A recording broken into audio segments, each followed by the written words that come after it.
Oh, are you hanging on too long or are you passing the baton?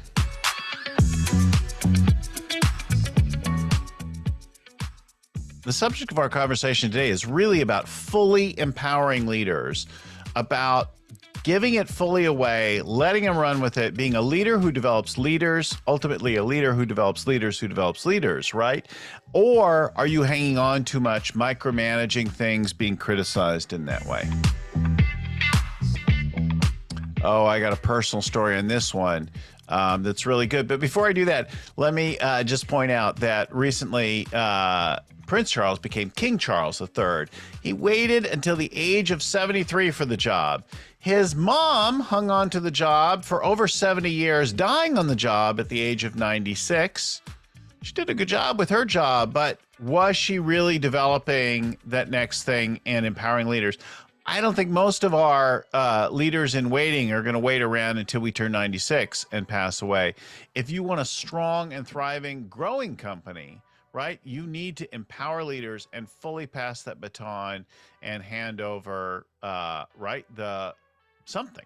Now, listen, I first learned of the Rockefeller habits and the scaling up and a lot of other leadership things years earlier.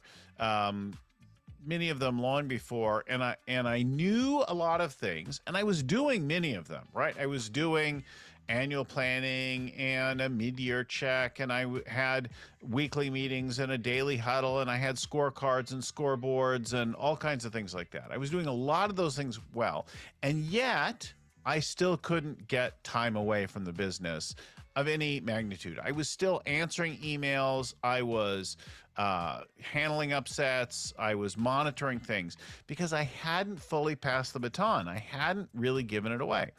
So in 2009, my wife and I looked at each other and we realized that although the economy was in shambles at that point, our business was in real trouble.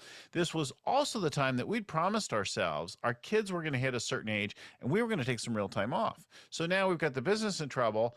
I can't get away from the business ever, and we're supposed to take this time off. So what did I do? Well, we figured out no matter what, we were going to take the time off because the family and the kids were more important than really anything else. Like we would backpack if we needed to, if we didn't have a business or a house. So that first commitment was made. The second thing I had to do then was shift the way I worked with the company because we were trying to create a turnaround for the business at that point. So coming out of that recession. So what I did is I just asked myself and my team regularly, what would you do? So I put reminders around my office, don't solve their problems, ask another question, things like that, little reminders to myself. And for a whole year, I worked on asking people, what are you going to do when I'm gone? How would you handle this if I wasn't here? What ideas do you have? Instead of automatically, reflexively solving every problem that came my way, I just started empowering them to solve their own problems, supporting them, encouraging me. I spent nearly a year, it was 9 or 10 months, passing the baton until it came time for us to go.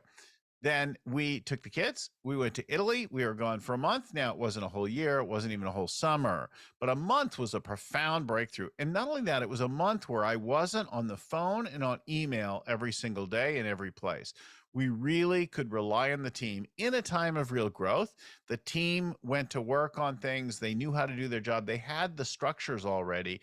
They just didn't have me micromanaging them, breathing down their neck. I had fully empowered them and they were able to run with it at that point. I hope you can too, and use that to your benefit. My name is Bill Gallagher, scaling coach and host of this Scaling Up Business podcast. Our show comes to you every week.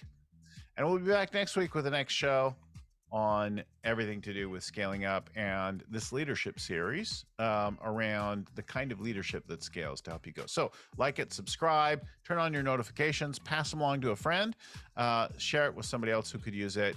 But most of all, keep coming back. We'll talk to you again next time. Keep scaling up.